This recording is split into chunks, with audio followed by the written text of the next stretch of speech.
신명기 32장에 나오는 모세 노래를 세 번에 걸쳐서 살펴봤는데 제가 그 부분을 처음 소개하면서 어떤 학자들은 이 신명기 32장의 모세의 노래를 창세기 끝에 나오는 야곱의 노래 창세기 49장, 또 사무엘서 끝에 나오는 다윗의 노래 사무엘하 22장에서 25장과 비슷한 내용이다라고 보기도 한다라고 소개를 했습니다. 저도 거기에 대해서 동의를 하지만 사실 이 신명기 32장만이 아니라 여기 33장에 나오는 이 모세의 축복 내용은 창세기 49장에 나오는 야곱의 축복과 거의 쌍둥이처럼 비슷한 내용을 다루고 있는 것을 볼 수 있습니다. 축복하는 사람이 유언처럼 이 내용을 이야기한다는 것도 비슷하고, 이 축복의 대상이 야곱의 12아들 또는 12지파를 대상으로 한다 하는 것도 역시 비슷합니다. 이 신명기 33장은 1절에 나와 있는 것처럼 모세가 죽기 전에 한 유언적인 축복입니다. 그래서 모세가 자기의 죽음을 앞두고 이스라엘 12지파에 대해서 유언이자 축복으로 선언하는 내용이고, 이게 전에도 제가 주보 칼럼에 썼지만 축복이라고 하는 것은 복을 빌어준다 그런 뜻이에요. 그래서 하나님께는 축복해 주세요 그렇게 말하면 안 된다고 그랬어요. 왜냐하면 하나님은 우리가 복 받기를 누군가에게 빌 대상이 없어요. 하나님이 복을 주시면 주셨지, 하나님이 당신보다 더 높은 어떤 존재에게 이 사람들에게 복을 좀 주시면 좋겠어요 라고 복을 빌어주지 않아요. 근데 모세는 지금 복을 빌고 있죠. 축복을 하죠. 왜요? 모세는 하나님께 이스라엘에게 복을 주시기를 바랍니다 하고 복을 빌고 있으니까, 사람이 사람에게 복을 빌 때는 축복한다 라고 표현하는 게 옳아요. 근데 하나님에게는 하나님 우리를 축복해 주세요, 하나님 아무개를 축복해 주세요 하는 것은 하나님을 모독하는 표현이니까 쓰면 안 된다 그랬어요. 근데 그 얘기를 제가 여러 차례 하는데도 이렇게 대화하는 중에나 또는 기도하는 중에 보면 자기도 모르게 축복해 주세요를 쓰는 경우들이 많이 있어요. 하나님은 축복하지 않으세요. 복을 주시지, 복을 빌어주지 않으세요. 사람은 복을 빌죠, 하나님에게. 하나님은 복을 빌 대상이 없어요. 하나님이 제일 높은데, 제일 높은 하나님이 자기보다 더 높은 누군가가 아무도 없는데 누구한테 복을 빌겠어요. 그래서 그러다 보니까 이 모세의 축복은 사실상 기도, 간구의 형태를 띠고 있기도 합니다. 그리고 이 모세의 축복, 이 내용 33장의 이 축복은 32장에서 우리가 모세의 노래를 세 번에 걸쳐서 살펴봤지만 32장이 모세의 노래만 다루고 있는 게 아니고, 이 모세의 노래가 끝난 그 뒷부분 32장 45절에서 52절 이 부분에서 또 다른 이야기가 나온다 해서 모세의 노래를 살펴보면서는 그 부분을 말씀을 드리지 않았어요. 그래서 오늘은 이 32장 마지막 부분인 45절에서 52절을 한 절반 정도 살펴볼 거고, 이 33장이 모세의 축복은 이 앞부분 서론적인 부분만 말씀을 드리고 다음 시간에 이제 나머지 내용을 나누려고 합니다. 그래서 이 33장이 시작되기 바로 직전 32장 제일 마지막 부분은 모세의 죽음과 관련된 신명기의 주요 관심사 두 가지. 첫째는 왜 모세가 우리와 함께 약속의 땅에 들어갈 수 없는가? 왜 모세가 우리와 함께 갈 수 없는가 하는 문제. 두 번째는 그러면 모세가 죽고 나면 과연 이스라엘은 어떻게 될 것인가? 모세 같은 지도자가 더 이상 존재하지 않는 상황에서 그럼 이스라엘의 미래는 어떻게 되는가? 이 두 가지가 사실상 신명기에 아주 중요한, 그러니까 모압 평지에 있는 이스라엘 사람들에게는 아마 그 두 모세의 죽음과 모세의 죽음 이후가 가장 중요한 관심사고 문제였을 거라고 생각을 하는데, 이 부분이 이제 모세가 왜 못 들어가느냐, 모세는 왜 약속의 땅에 함께 갈 수 없느냐가 이 32장 끝부분에 다시 한번 신명기 시작하면서부터 계속 나오기는 했지만 이 32장 끝부분에서 다시 한번 내용이 나오고, 모세가 죽은 이후에 그럼 이스라엘은 어떻게 될 거냐에 대한 내용이 33장의 모세의 축복인 겁니다. 모세 입장에서 내가 죽은 후에 약속의 땅에 들어간 이스라엘 12지파가 이렇게 되기를 바랍니다. 하나님께서 이들에게 이런 복을 내려주시기를 간구합니다 하는 내용이 모세의 축복인 거예요. 그래서 먼저 이 32장 45절에서 52절 모세의 당부와 죽음 예고에 대한 내용인데, 모세가 노래를 다 가르쳤어요. 44절까지 해서 모세가 이제 가르쳤다. 모세와 여호수아가 이스라엘에게 노래를 가르쳤다 하고 끝나고 45절로 넘어오면 그 이하 내용에 이제 두 개의 발언이 나옵니다. 먼저 46절과 47절에는 모세가 이스라엘에게 율법에 순종해라, 율법에 순종해서 복을 누려라 라고 당부하는 내용이고, 그리고 48절에서 52절은, 그러니까 46절, 47절은 모세가 이스라엘에게 순종을 당부하는 내용이고, 48절에서 52절은 하나님께서 모세에게 너는 이제 곧 죽을 거다 라고 그의 죽음을 예고하시는 내용입니다. 먼저 46절과 47절에 보면 우리가 성경을 읽을 때 좀 주목해서 볼 것이 있는데, 동사예요. 동사. 명사, 동사가 뭔지는 아시죠? 행동을 표시하는 단어인데, 여기 46절, 47절을 보면 간직하라, 가르치라, 지키게 하라, 그리고 순종하라, 오래오래 산다 라고 하는 이 5개의 동사가 나옵니다.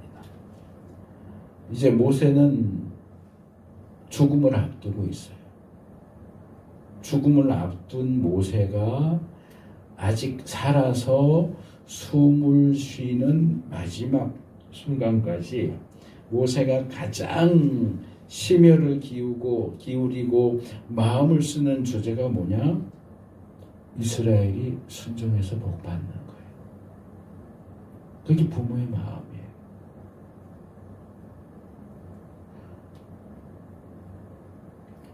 부모가 화가 나서 자식에게 쌍욕을 할 수도 있어요.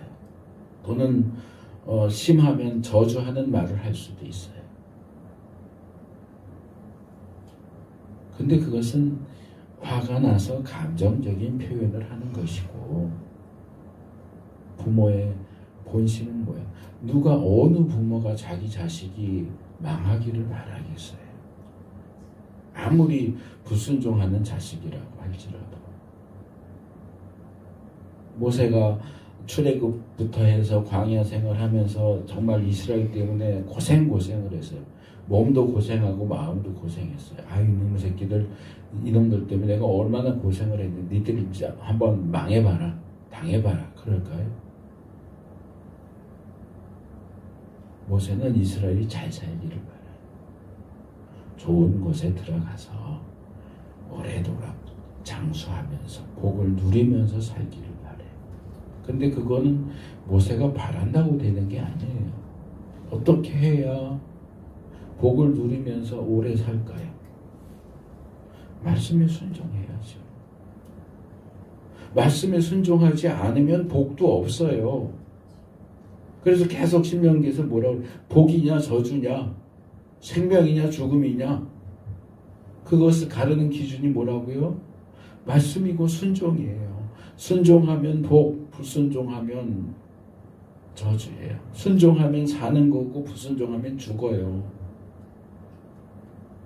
그러니까 모세는 정말 자나깨나 사나 죽으나 이스라엘을 향해서 니들 순종해야 돼. 순종해야 돼. 순종해야 복받아. 말씀에 불순종하면 너희 다 망하는 거고 다 죽는 거야. 이 얘기를 할 수밖에 없는 거예요. 여기 45절에 보면 모세는 내가 노래를 가르쳤다 라고 하지 않고 마치 선지자들이 하나님의 말씀을 받아서 전달을 하는 것하고 비슷하게 하나님께서 나에게 주신 엄중한 경고의 말씀을 너희에게 증거했다. 전달했다. 내 말이 아니라 나는 하나님의 말씀을 너희에게 전했어 라고 얘기하는 거예요. 이것은 이 노래가 모세 자신에게는 물론이고 이스라엘 사람들 입장에서도 정말 귀하게 여기고 그것을 중시하고 정말 절대적으로 그 말씀을 붙들고 매달려야 한다는 사실을 보여줍니다. 이건 모세의 개인적인 바람, 소원, 소망을 얘기하는 게 아니고 하나님의 온전하신 뜻이 담겨있는 말씀이에요.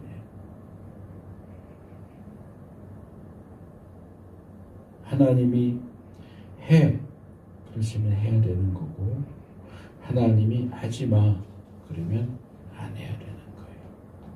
그건 이 세상의 물리적인 법칙하고 비슷해요. 그건 이제 영적인 법칙이라고 말해야 되겠죠. 자, 우리 어릴 때 그런 거 많이 했어요. 저도 어릴 때 그때 슈퍼맨 이런 거 이제 영화나 만화 이런 거 보면 특별히 남자애들 뭐해요?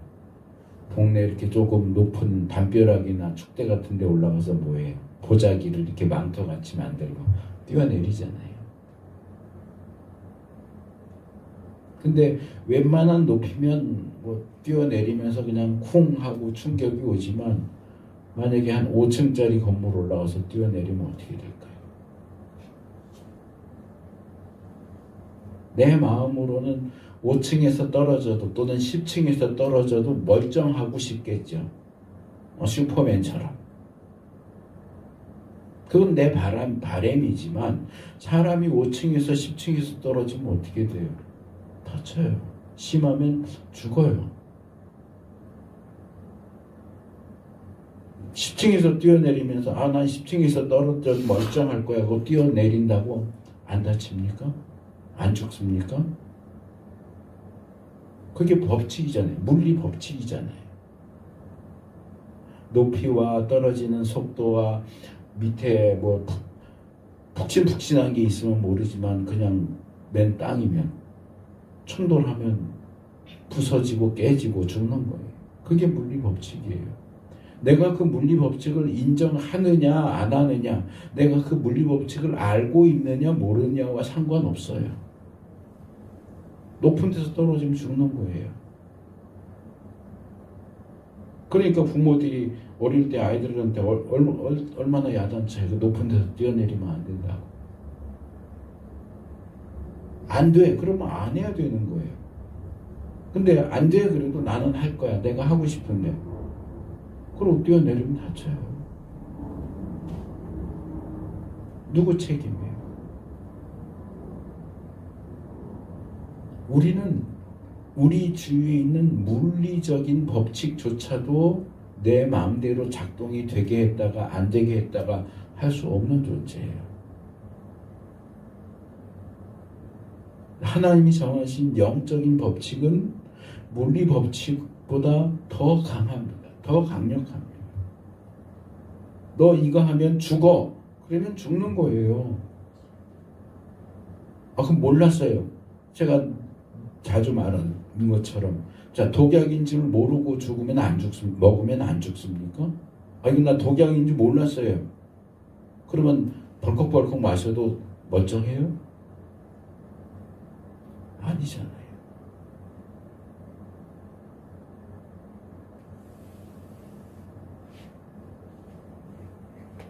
활활하는 불덩이에다가 손 쑥 집어넣으면 손이 멀쩡합니까?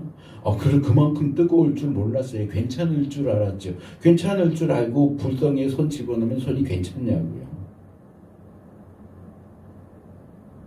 근데 우린 자꾸 그런 어떤 법칙에 대해서, 이 법칙은 다르게 말하면 권위라고 할 수 있는데, 그 법칙과 권위를 무시하고 싶어요. 그거는 죄인으로 태어난 인간은 어쩔 수 없는 성향일 수 있지만, 무시하고 내가 그걸 행동을 하면 누가 손해를 받아요? 자, 옆에 친구가 야, 하지마, 위험해, 하지마 그러는데 괜찮아. 그리고 불덩이에 손 집어넣으면 누구 손이 다쳐요? 말리는 친구 손이 다칩니까? 집어넣은 내 손이 다칩니까?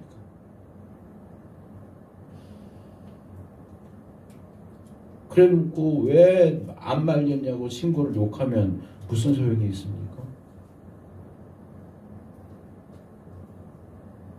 그냥 그렇게 말리지 말고 죽을 힘을 다해서 말렸어야지.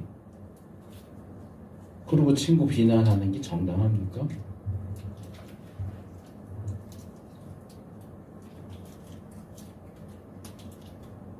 (46절에서) 모세는 다음 세대에게 어떻게 신앙을 전수해야 하느냐 하는 것을 3단계로 제시하는데, 그게 앞에 나오는 3개의 동사입니다.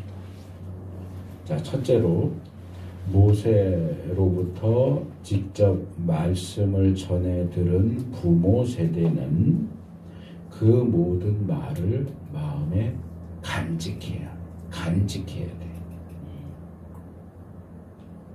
부모 세대가 말씀을 건성건성 대하면서, 나는 부모인 나는 그래도 내 자식 새끼들은 안 그러겠지. 그럴까요? 나는 하나님 말씀을 대충 건성건성하면서 내 자식 새끼들은 하나님 말씀에 신실하게 대할 거라고 기대할 수 있습니까? 부모 세대가 먼저 하나님 말씀에 신실하게 충성스럽게 대해야죠. 그러면서 자식 세대, 자녀 세대에게 너도 내가 하나님을 이렇게 대하듯이 너도 그렇게 하나님을 대해야 된다 라고 요구하고 가르칠 수 있어야죠. 그래서 부모 세대가 먼저 하나님의 말씀을 자기 마음에 간직하는 거 첫 번째 단계입니다. 두 번째 단계로 넘어가면 부모가 자기 마음에, 자기 심장에 간직한, 심장에 새긴 그 말씀을 자녀에게 가르쳐라.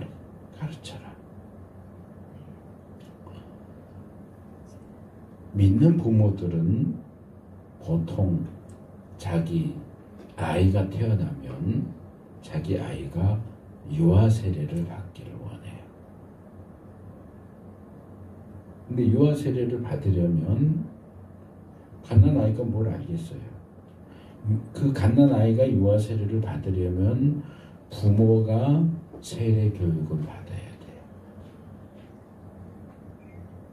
세례 문답 공부를 해야 되고, 실제로 그 세례 문답 공부가 끝난 다음에 이제 세례식, 예배 때 세례식을 하면서 유아 세례를 할 경우에는 부모가 아이를 안고 일어나서 손을 들고 하나님 앞에 그리고 사람 앞에 서약을 합니다. 뭐라고요?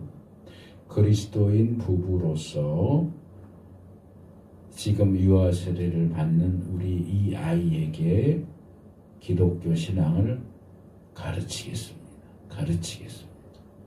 라고 서약을 해야 돼요. 그 서약, 난 그거 서약 못해요. 그럼 유아 세례 못 받아요.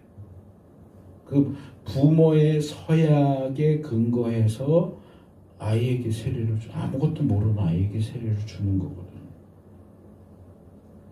그런데 유아 세례 받고 나서 그 아이가 자라 1살, 2살, 3살, 4살, 5살 되는데 그 아이에게 부모가 신앙교육을 하는 경우를 심지어는 조기 교육한다고 영어도 가르치는데 성경은 안 가르쳐요.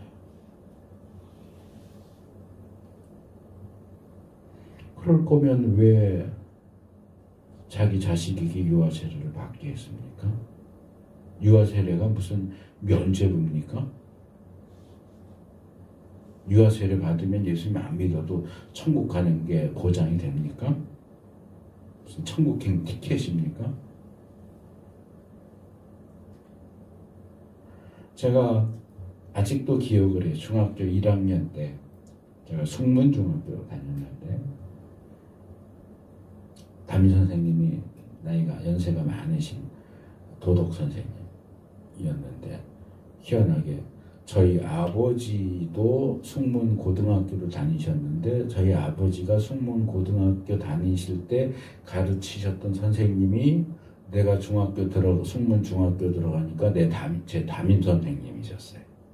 그러니까 아들하고 아버지를 같이 가르치신 분.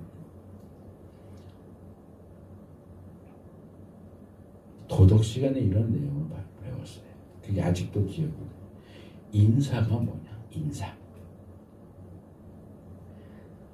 내면적으로, 내용적으로는 상대방을 존경하는 마음.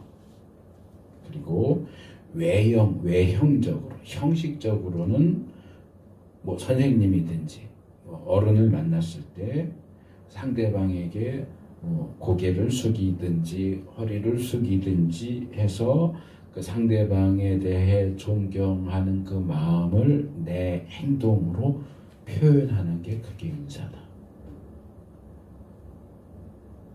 자, 선생님을 존경하는 마음이 있어야. 그러면 난 선생님 존경하는 마음이 있는데 뭐 굳이 고개를 숙이고 허리를 숙일 필요가 있어? 존경하는 마음만 있으면 되지.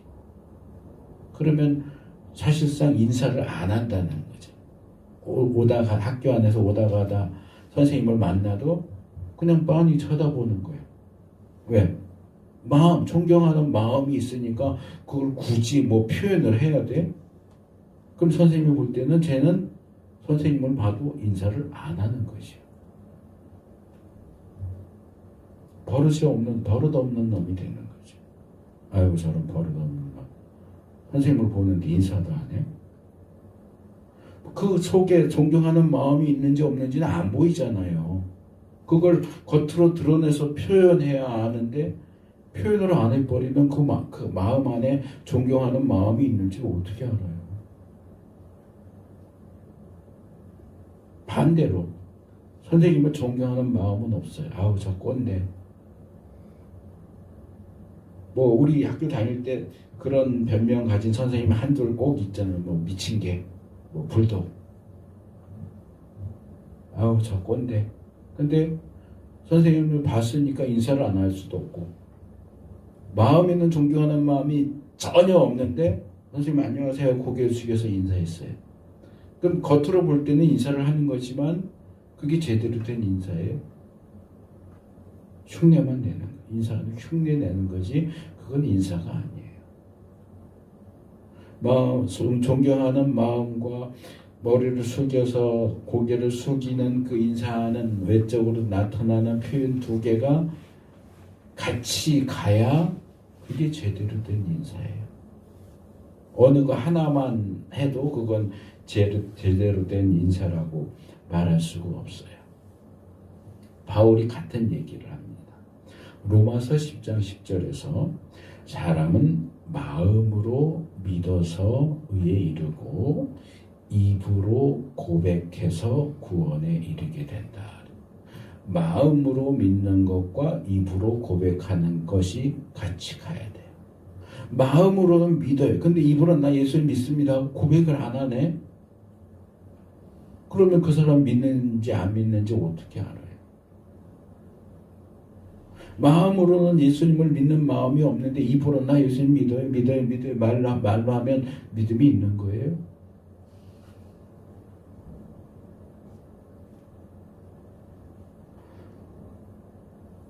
나는 믿음이 있으니까 예를 들어서 여기서 입으로 고백한다 하는 것은 초대교회 상황에서는 세례받는 것하고 밀접한 관계가 있어요.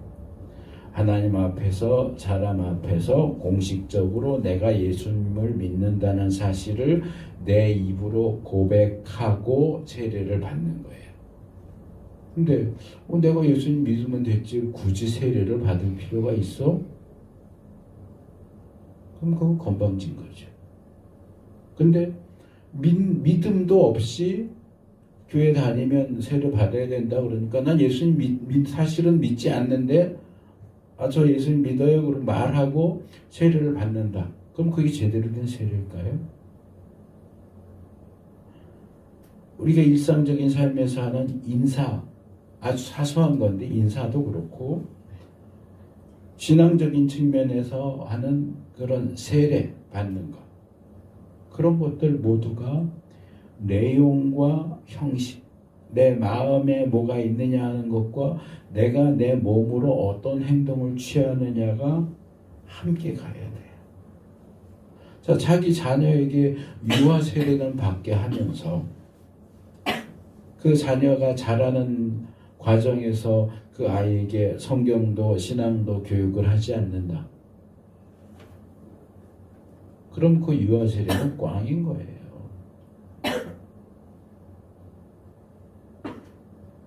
그거는 하나님을 속이고 사람을 속이는 거죠. 제가 20대, 30대 교육전도사 이렇게 할 때는 그런 생각을 했던 적이 있어요.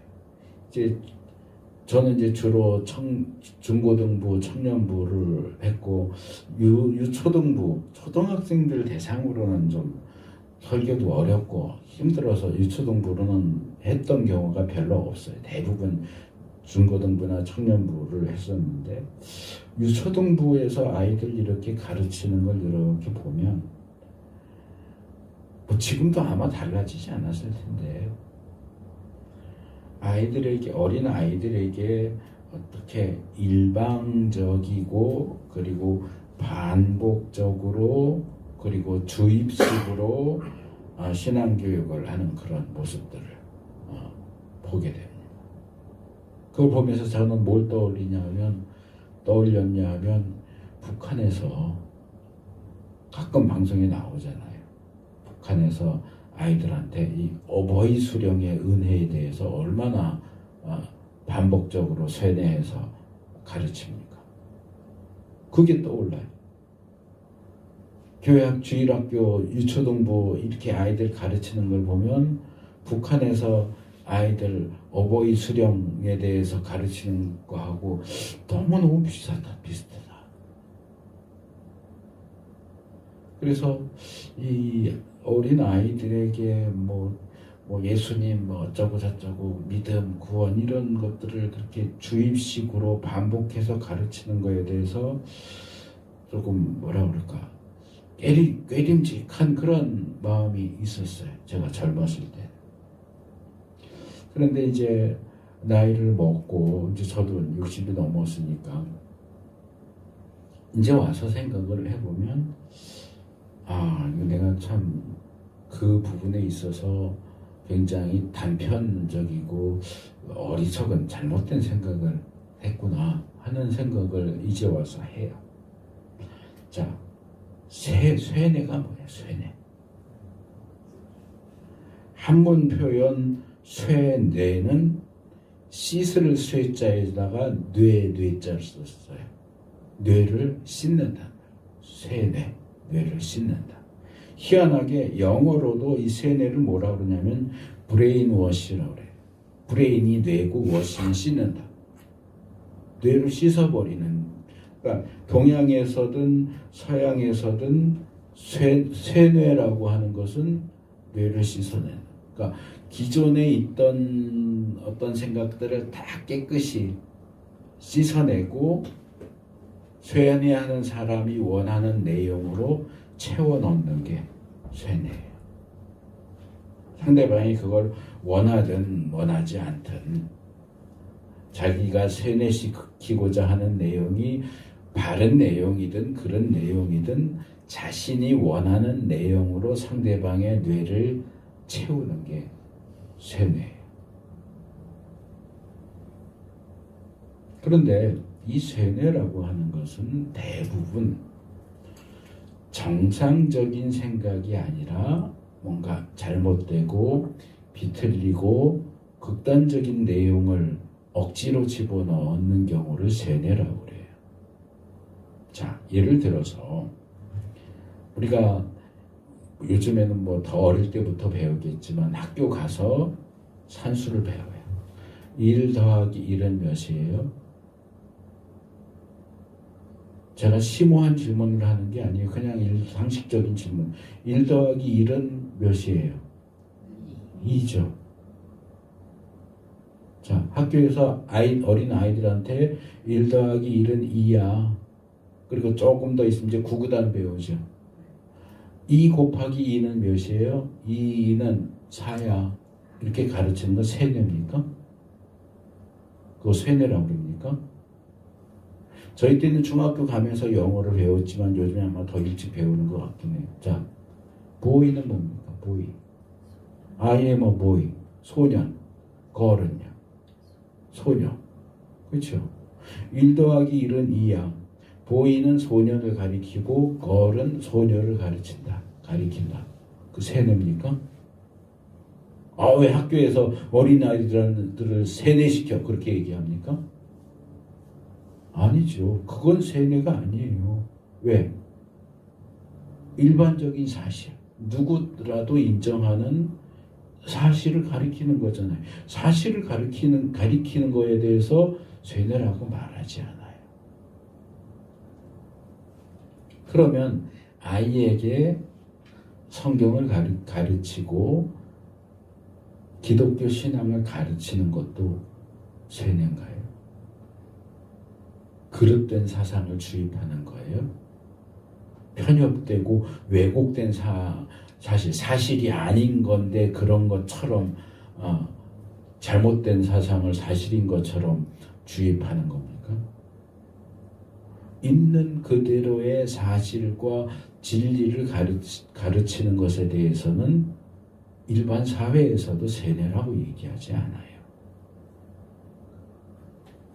그러면 신앙인 부모가 자기 자녀를 어릴 때부터 성경을 가르치고 신앙을 교육하는 것이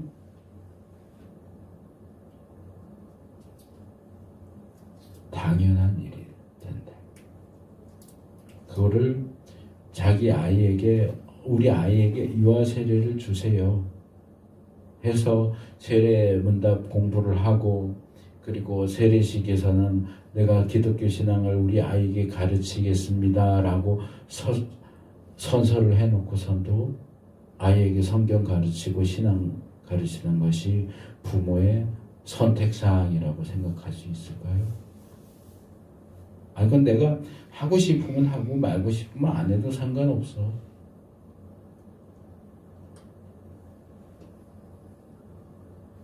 그거는 신앙인 부모로서는 선택사항이 아니고 필수 사항이고 책임이고 의무예요.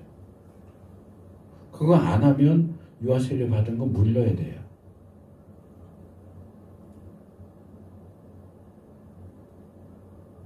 저는 모태신앙인데 유아세례를 못 받았어요.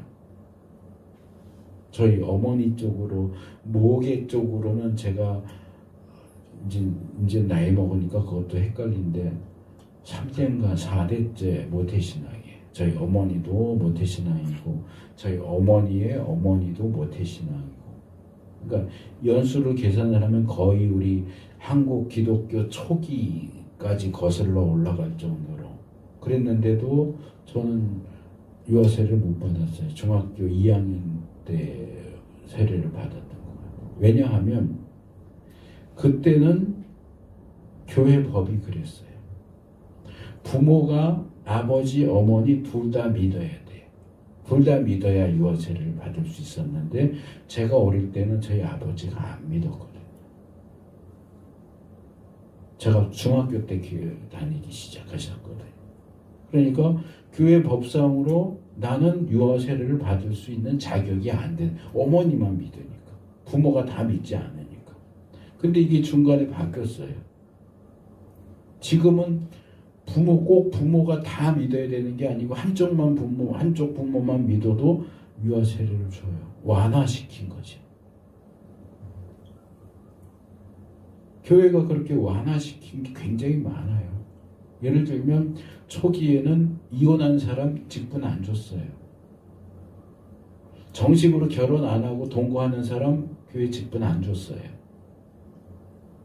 자살한 사람 목사가 장례식 치러주지 않았어요. 교회가 장례식 안 치러줬어요. 근데 지금은 다 해요. 뭐 때문에? 사람 모으려고. 그렇게 이것도 안 돼, 이것도 안 돼, 이것도 안 돼 하니까 안 돼? 그럼 나도 안 나가. 이래버리거든요. 그러니까 어떻게든 사람을 교회 안으로 끌어오려고 법을 완화시키는 거예요.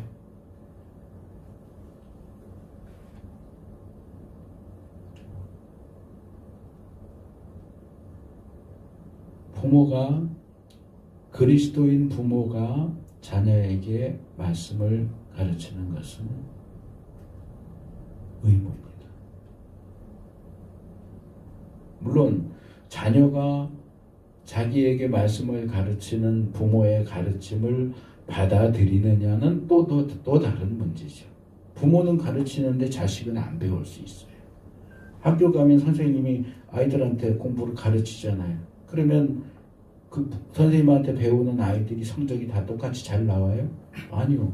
그 중에는 그 가르침을 잘 받아서 좋은 성적을 내는 학생도 있고, 똑같이 학교 와서 수업 시간에 앉아 있는데도 시험 보면 빵점 받는 애도 있고 그래요. 그 선생님이 잘못 가르쳐서 그렇습니까? 그건 선생님이 안 가르쳐서 그랬다라고 말할 수 있습니까? 그건 학생의 문제예요. 선생님의 문제가 아니고. 그러면 똑같은 선생님이 똑같은 시간에 가르쳤는데 100점 맞는 애는 뭐예요? 빵점 맞는 애는 뭐고? 자, 첫째는 부모가 말씀을 마음에 간직해야 된다. 둘째는 부모가 자녀를 가르쳐야 된다. 말씀을 가르쳐야 된다. 셋째는 가르칠 뿐만 아니라 그 가르친 모든 말씀을 지키게 해야 한다. 자, 이건 좀 어려운 문제예요. 근데 이게 성경이 우리에게 제시하는 원칙이에요. 말씀을 가르치는 목적은 가르치는 것 자체가 목적이 아니고 배워서 그것을 행동하고 순종하게 하는 게 목적이에요. 사실상 말씀을 가르쳤는데 순종하지 않으면 가르치는 거에 실패한 거죠. 좀 전에 말씀드린 것처럼 그게 가르치는 부모의 문제냐, 제대로 배우지 않은 자녀의 문제냐, 이런 좀 더 복잡한 문제가 남아있기는 하지만 어쨌든 가르치는 것에서 끝나는 게 아니라 배운 것을 지킬 수 쉽게까지 해야 되는데 배운 대상이 배운 내용을 지키지 않는다. 그러면 헛짓거리 한 거예요. 이건 이제 우리가 사무엘에서 특별히 열왕기서 넘어가면 이 주제가 굉장히 부각돼서 나와요. 선한 부모와 악한 자녀, 악한 부모와 선한 부모. 부모가 선하면 자녀도 선해야 되는데 선한 부모인데 악한 자녀가 나와요. 부모가 악하면 자식도 악할 것 같은데 악한 부모 밑에서 선한 부모가 나오게 돼요. 선한 자녀가 나오게 돼요. 이건 도대체 무슨 원리냐?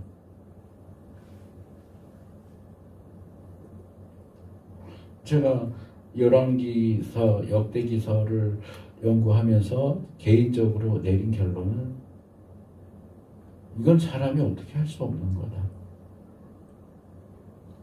기본적으로는 부모의 문제고, 그리고 또 다른 거는 기본적으로는 자녀의 문제도 있다. 부모가 선하다고 해서 자녀가 선한 영향력만 받느냐? 자녀가 악한 길로 가지 않느냐? 아니요. 그렇지 않아요.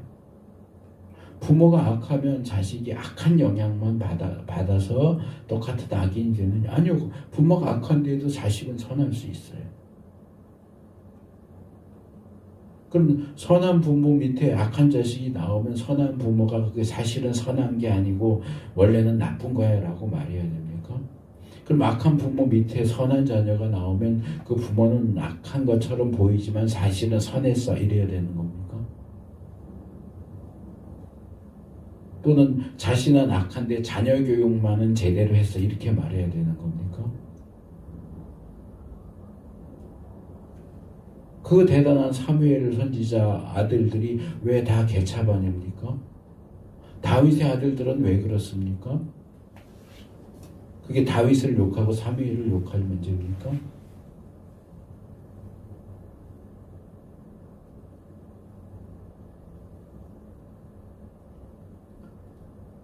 예수님께서도 지상명령에서 마태복음 28장 19절 20절에 보면 거기도 동사 위주로 보면 가서 제자로 삼아라, 세례를 줘라, 가르쳐라, 지키게 해라. 가르치게 해라와 지키게 해라가 서로 짝을 이루는 것을 볼 수 있어요. 그래서 부모는 자녀들이 디모데의 어머니와 외할머니가 했던 것처럼 어렸을 때부터 말씀을 알도록 가르쳐야 하고 또 그 말씀을 지키는 것까지 관여해야 됩니다. 그래서 어렸을 때부터 말씀에 순종하는 습관을 들이게 해야 돼요. 이거는 이제 부모 입장에서는 그렇게 해야 되는 거고, 그러나 좀 전에 말씀드린 것처럼 결과적으로 그 자녀가 어떻게 될 거냐, 그건 또 제가 볼 때는 별개의 문제예요.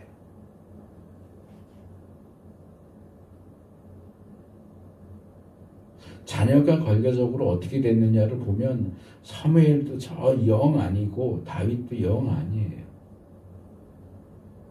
그렇다고 해서 우리가 사무엘을 깎아내리고 다윗을 깎아내려야 될까요?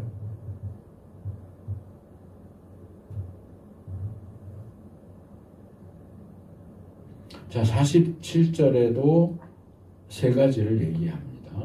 첫째는 율법은 단지 빈 말이 아니라 바로 당신들의 생명이다 하는 얘기입니다.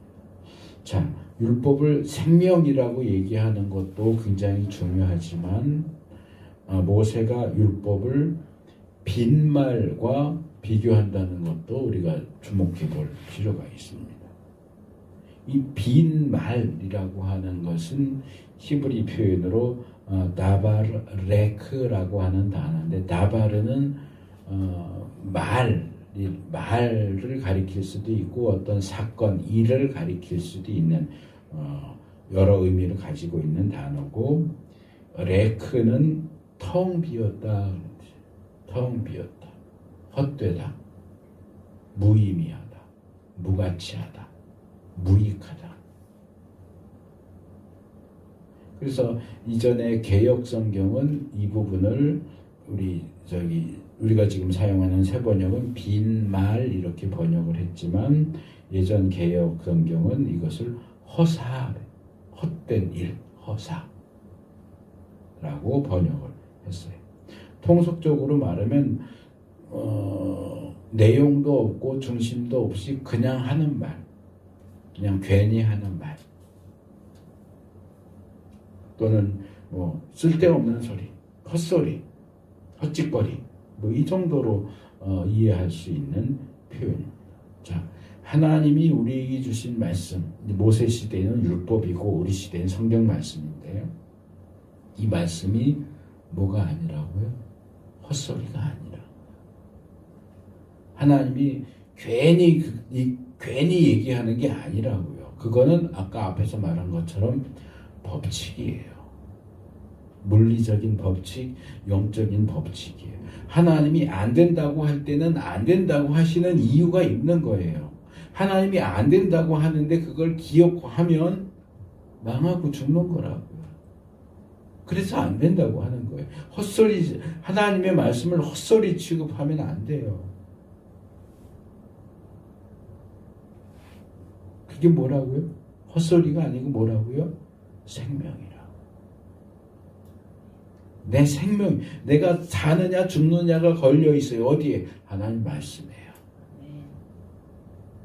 말씀대로 하면, 순종하면 사는 거지만 말씀을 무시하고 불순종하면 죽는 거예요. 망하는 거예요.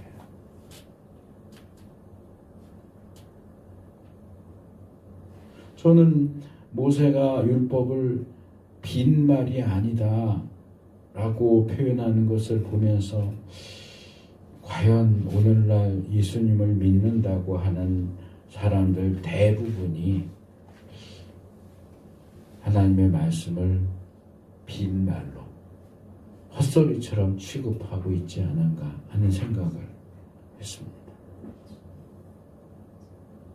여러분은, 우리는, 나는 하나님의 말씀을 뭐라고 생각합니까? 생명이라고 생각합니까? 빈말이라고 생각합니까?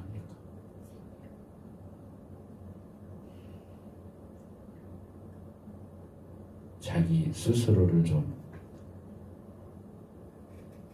주의 깊게 돌아보면서 나는 말씀을 어떻게 대하고 있는가? 나는 말씀을 뭐라고 생각하느냐?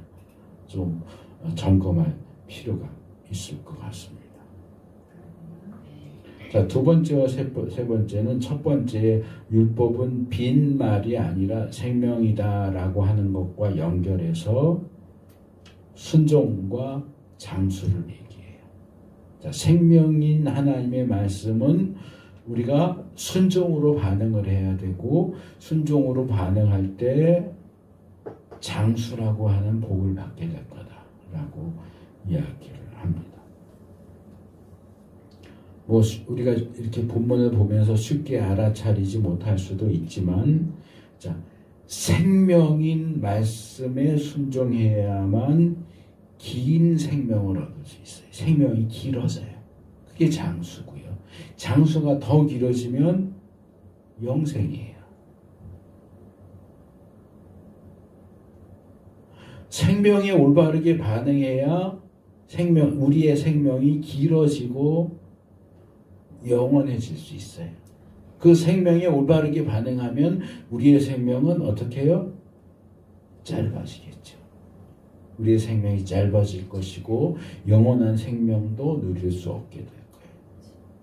자, 생명이 나에게서 생명으로 작용하려면 뭘 해야 된다? 순종해야 된다. 하나님의 말씀을 빈말로 취급하는 사람은 절대로 그 말씀에 순종하지 않을 것이고 절대로 장수도 영생도 누릴 수 없게 될 겁니다.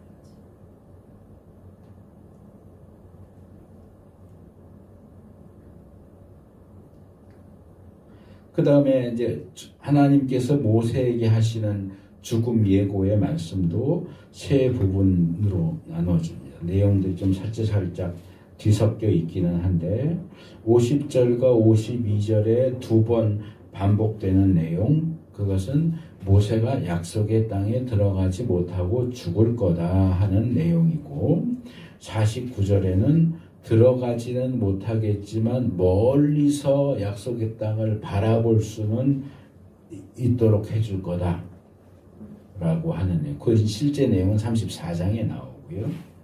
51절은 모세가 아론처럼 약속의 땅에 들어갈 수 없는 이유를 제시하시는 내용입니다. 그러니까 모세가 죽는다, 그러나 약속의 땅을 볼 수는 있게 한다, 왜 못 들어가느냐, 이렇게 세 가지 내용으로 되어 있다는 거지. 근데 이거는 우리가 신명기 앞부분부터 계속 여러 차례 살펴봤던 내용이기 때문에 또 시간이 많이 가기도 했고, 그래서 제가 이 부분은 자세하게 말씀을 안 드리고 그냥 생략하고 넘어가도록 하겠습니다. 자, 33장으로 넘어가면 오늘은 33장 1절에서 5절 이 축복의 어떤 서언 내지는 서론이라고 할 수 있는 부분만 말씀을 나누려고 하는데, 이게 제가 원래는 이제 노래하면서 32장 끝부분을 따로 다루고, 그리고 33장은 이제 새롭게 시작을 할까 그러다가 시간 관계도 있고 이러저러한 이유로 32장 끝부분하고 31장 앞부분을 함께 묶어서 다뤘어요. 그러면서 이렇게 함께 다루는 것도 상당히 의미가 있다라는 생각을 했는데요. 왜냐하면 32장이 뭘로 끝나요? 모세는 약속의 땅에 들어갈 수 없다. 33장으로 넘어오면 1절에 뭐라 그래요? 하나님의 사람 모세는 죽기 전에 이스라엘 자손에게 다음과 같이 복을 빌어 주었다.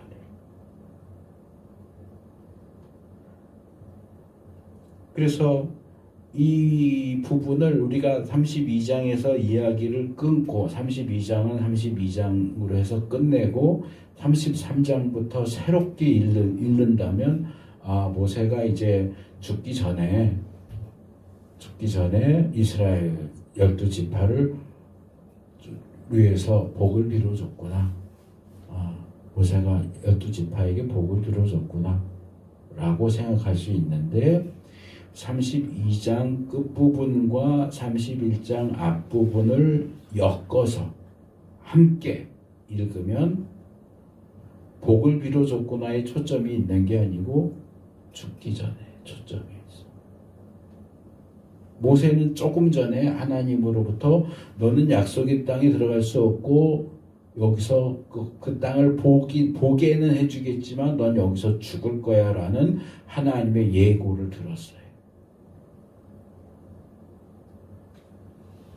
시한부가 선고된 거지, 말하자면.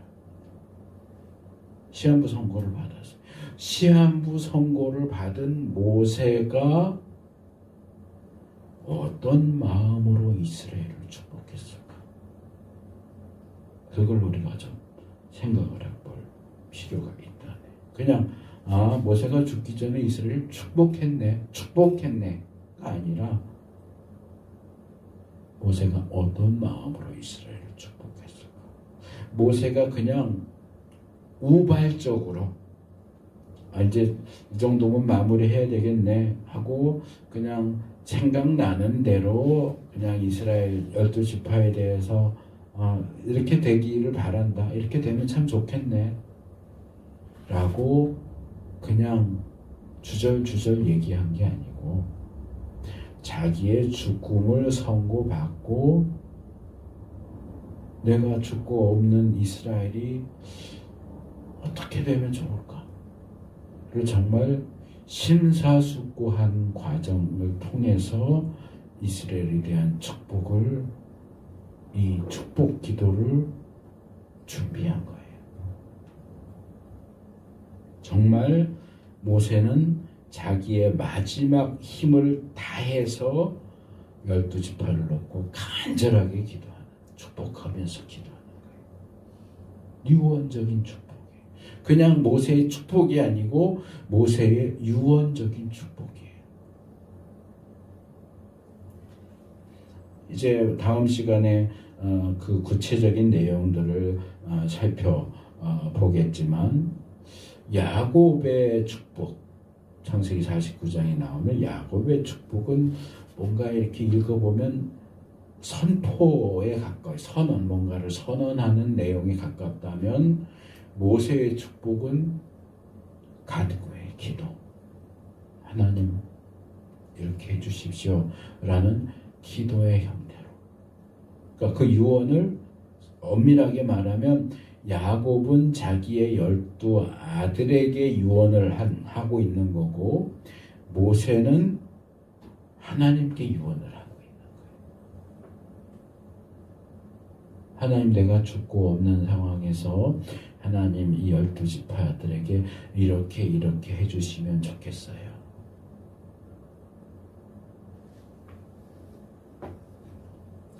여기 1절이 이제 모세의 축복을 전반적으로 소개하는 내용이라면 2절에서 5절은 이 모세의 축복의 서론에 해당되는 부분입니다. 제가 조금 전에 모세가 이 유언적인 축복을 얼마나 심혈을 기울여서 준비했을까 하는 것을 말씀을 드렸는데, 여기 2절에서 5절 내용을 보면 모세가 12지파를 축복하기 직전에 자기의 그 축복을 얼마나 권위 있는 것으로 제시하는지를 볼 수 있습니다. 저는 이 단락이 이 하나님이 이 세상에 영광스러운 모습으로 강림하시는 쉐키나의 강림, 영광의 강림 에서부터 시작한다는 것에 주목합니다. 2절과 3절 상반절은 하나님의 쉐키나의 강림을 이야기하면서 주님이 주신 말씀인 율법을 3절 하반절과 4절에서 이야기를 하고, 그러면서 각 지파들에 대해서 언급을 합니다. 5절에서. 먼저 2절 상반절에 주님께서 시내산에서 오시고 세일산에서 해처럼 떠오르시고 바란산에서부터 당신의 백성을 비추신다. 자, 오시고 떠오르시고 비추신다, 세 개의 동사를 사용을 하는데 이 세 개의 동사가 각각 다른 산하고 연결되죠. 하나님이 오신 산은 시내산, 떠오르신 산은 세일산, 그리고 비추신 곳은 바란산. 시내산은 율법을 받은 하나님과 언약을 맺은 그 산이고, 세일산은 민수기에서 우리가 좀 더 살펴봤지만 이 이스라엘 이렇게 땅을 보면 갈릴리 호수 있고 그 밑으로 사해 바다가 있고 사해 끝 그 아래쪽으로 에돔이라는 나라가 있고요. 그 에돔 나라에 있는 산이 세일산이에요. 그러니까 시내산은 시내반도 남쪽에 있고 세일산은 시내반도 거의 끝부분에 사해 남쪽에 세일산이 있고요. 바란산은 어딘지 잘 알 수가 없어요. 성경에 바란산이라고 나오는 데가 3곳이 있어요.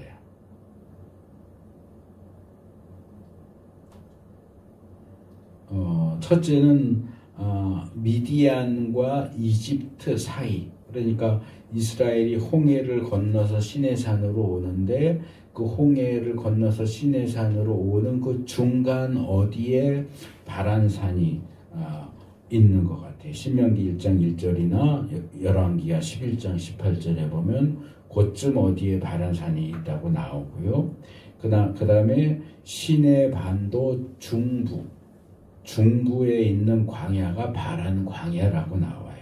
신명기 1장 19절, 민수기 13장 3절, 사무엘상 25장 1절에 보면 바란산은 안 나오지만 바란 광야.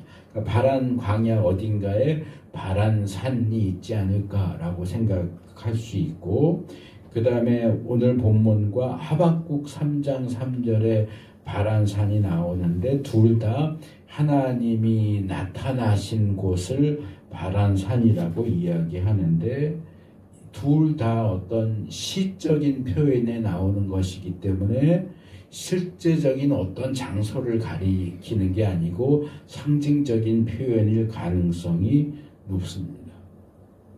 그래서 그런 점들을 고려해서 생각을 해보면 시내산 그리고 쭉 올라와서 에돔 지역에 있는 세일산 그리고 바란산은 위치가 정확하지 않은데 어쨌든 시내산과 세일산의 그 위치만 놓고 생각을 하면 이스라엘이 출애굽하고 광야 생활을 하는 그 일정하고 이 산의 위치 변동이 얼추 맞아 떨어진다는 거예요. 그러니까 시내산에 강림하신 하나님께서 이스라엘의 광야 여정 내내 함께 하시다가 세일산을 거쳐서 결국은 제가 생각할 때는 모압 평지까지 이제 바란산이 모압 평지 어딘가를 상징하는 표현이 아닐까.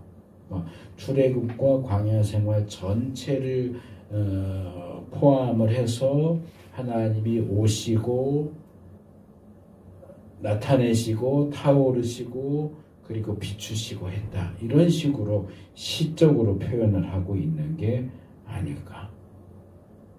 그리고 주님께서 오실 때에는 어떻게 해요? 2절 하반절에 수많은 천사들이 그를 옹위하고 오른손에는 활활 타는 불을 들고 계신다.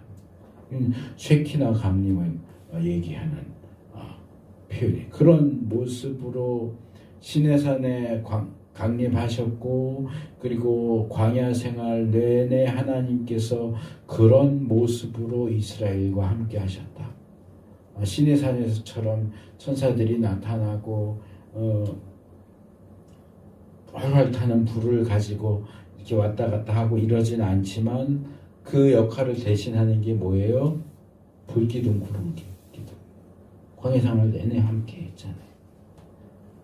그래서 하나님이 이스라엘을 얼마나 강력하게 보호하시고 인도하셨는가 하는 걸 생각할 수 있고 3절에서는 그것을 아예 직접적으로 이렇게 얘기하죠. 주님께서 뭇 백성을 사랑하시고 그에게 속한 모든 백성을 보호하신다. 근데 여기 재밌는 내용이 나와요. 여기 뭇 백성의 세번역이 각주를 달았어요. 뭇 앞에다가 각주를 달고요. 표시를 달고 각주를 찾아가 보면 그의 백성 이랬어요. 그의 백성. 아마도 이 여기 나온 단어가 이 문맥과 어울리지 않는다고 생각을 해서 그의 백성이라고 하는 수정된 내용을 제시하고 있는 것으로 생각이 돼요. 왜냐하면 히브리 원문의 뭇 백성이라고 번역된 것은 암밈이에요. 암밈. 암이라고 하는 건 백성이고 이 암밈하고 뒤에 붙으면 이건 남성 복수 어미거든요. 그러니까 암밈, 그의 백성들, 그의 백성들, 그의 백성이 아니고 암미 이래야 나의 백성이고 암밈은 그냥 백성들. 그러니까 여러 민족들, 여러 백성들을 가리키니까 문자적으로 번역을 하면 뭇 백성, 여러 백성들인데 여기에 왜 갑자기 여러 백성이 나오지 해서 이 여러 백성은 사실은 이스라엘을 가리키는 거야 해서 그의 백성이라는 각주를 달아놓은 것 같아요. 그 암밈과 함께 짝을 이루는 게 콜 쾌도샤이브라고 하는 건데 그게 이제 번역을 그분의 모든 거룩한 자들, 요약하면 압축하면 성도들, 하나님의 성도들. 그래서 하나님의 거룩한 자들은 결국은 이스라엘 아니겠느냐, 그러니까 그의 백성. 그래서 저는 이 부분을 보면서 세번역을 번역한 분이 살짝 당황하지 않았나, 당황했던 것 같은 느낌을 받아요. 근데 이게 당황할 문제가 안 된다고 생각을 해요. 저는. 오히려 더는 문제가 되는 것은 왜 그걸 보고 당황하지 하는 거예요. 왜 하나님이 사랑하시는 백성이 왜 이스라엘밖에 없다고 생각을 하지 하는 거예요. 저는 제 생각에. 하나님 다른 민족도 사랑하세요. 왜 이스라엘만 사랑해요? 다만 샘플로 삼기 위해서 이스라엘 선택을 한 거지. 그럼 하나님은 이스라엘만 사랑하시고 에돔도 미워하시고 애굽도 미워하시고 다 다른 나라들은 다른 민족들은 다 미워하세요? 그럼 우리나라도 하나님의 사랑의 대상이 될 수 없는 거잖아요. 이건 신약도 마찬가지고 구약도 마찬가지고 거기에 동의할 수 없는 그런 생각이에요. 하나님 모든 나라를 사랑하시죠. 모든 민족을 사랑하시죠. 그러나 주님을 믿는 주님의 거룩한 거예요. 이스라엘만 거룩한 백성인 게 아니고 주님을 믿는 사람들은 다 거룩한 백성인 거예요. 하나님은 성경 전체가 그걸 가르쳐요. 하나님께서 창조하신 모든 것들, 자연세계, 동물, 식물, 사람들, 민족들, 나라들 다 사랑하세요. 특별한 목적으로 구원 역사에 있어서의 샘플로서 이스라엘을 특별하게 대우하신 것은 맞아요. 근데 그걸 배타적으로 생각해서 하나님은 이스라엘만 사랑하고 다른 민족은 미워하셔 이렇게 말하면 안 돼요.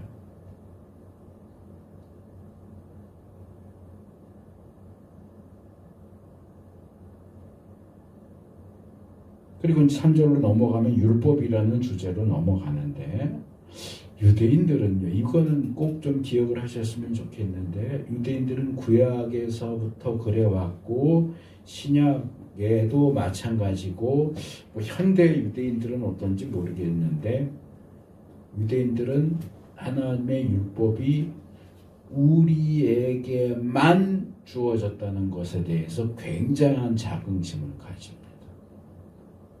하나님이 율법을 우리 유대민족에게만 주셨어. 에돔에게도 주지 않고 애굽에도 주지 않고 바벨론에게도 주지 않고 헬라에도 주지 않고 로마에도 주지 않고 오로지 유대민족 우리한테만 주셨어. 그래서 구약의 에가서 2장 9절이나 신약의 로마서 2장 14절을 보면 이방인들을 가리킬 때 유대인들이 뭐라고 하냐면 저 율법도 없는 이방인들. 마치 사무엘에서 보면 그 표현 많이 나오거든요. 다윗을 비롯해서 유대인들이 블레셋하고 주로 싸우니까 저 할례 없는 블레셋인들 이렇게 했던 것처럼 율법 없는 이방인들 이런 표현들을 아주 자연스럽게 사용을 합니다. 이스라엘만을 향한 하나님의 특별한 애정과 보호와 이런 것들이 율법을 주시는 것, 할례를 주시는 것들을 통해서 표현됐기 때문에 우리는 이 세상의 모든 민족과 나라들 중에서 가장 특별한 존재다. 이게 유대인들이 자신에 대해서 생각하는 거예요.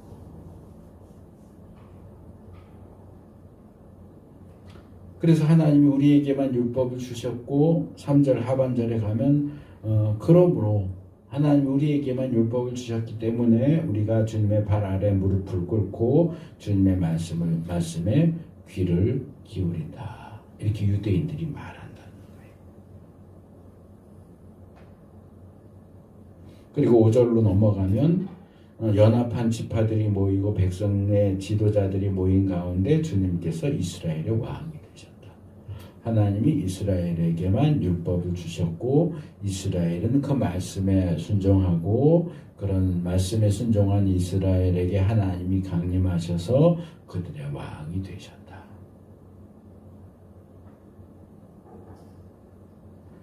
이 이야기의 흐름을 잘 살펴보면 2절에서 3절 상반절에서는 하나님이 이스라엘과 특별한 관계를 맺으시고 그들을 위해서 시내산에 강림하신 이후 광야 생활 내내 그들과 동행하시고 보호하셨다 하는 걸 이야기하고 3절 하반절과 4절에서는 하나님께서 이스라엘에게 특별히 율법을 주셨다. 하는 것, 그리고 5절로 넘어가면 이스라엘 온 지파와 지도자들이 모인 자리에서 하나님이 이스라엘의 왕이 되어 주셨다 하는 이야기, 하나님이 왕으로 통치하신다 하는 이야기, 강림, 동행과 보호, 율법 수여, 왕이 되어서 다스리신다 하는 이 이야기가 이스라엘 각 지파에 대한 예언적인 축복의 서론으로 제시되고 있다는 겁니다.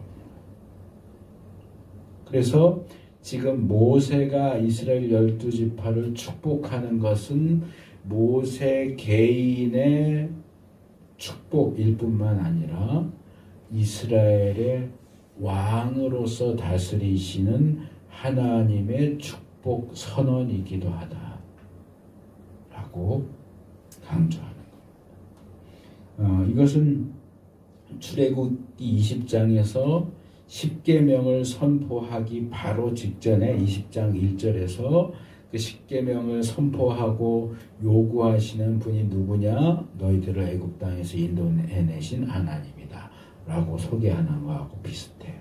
이스라엘을 축복하는, 이스라엘에게 복을 주는 분이 누구냐? 너희를 선택하시고 율법을 주시고 너희 가운데 강림하셔서 보호하시고 인도하시고 왕이 되어서 다스리시는 하나님이 너희에게 복을 주시는 내용이 이와 같다. 이렇게 이 축복을 소개하는 거죠. 오늘 여기까지 하겠습니다. 이스라엘에게 엄숙하게 그리고 엄중하게 말씀이 주어지는 모습을 보면서 우리는 설교를 통해서나 또는 개인이 성경을 읽는 것을 통해서 우리에게 주어지는 하나님의 말씀을 무엇이라고 생각을 하고 또 그것에 대해서 어떤 자세와 태도로 듣는지 또는 받아들이는지 돌아볼 수 있으면 좋겠습니다. 하나님께서 우리 이스라엘의 역사처럼 우리나라의 역사 속에서 또는 우리 개인의 역사 속, 우리가 태어나서부터 지금까지 살아오는 개인의 역사 속에서 하나님이 우리를 어떻게 대해 오셨는지 기억하고 그런 하나님께서 우리에게 말씀하시는데 우리가 마땅히 어떤 자세로 그 하나님의 말씀을 듣고 반응해야 하는지, 우리가 그런 표현 많이 쓰냐? 너가 사람이면 그럴 수 있어? 우리가 정말 사람이라면 하나님의 은혜를 받은 자라면 우리가 하나님의 그 말씀에 어떻게 반응해야 하는 것이 마땅한 일인가? 조금 진지한 마음으로 좀 생각하시고 고민하시고 그렇게 살아가는 우리 모두가 될 수 있기를 축복합니다.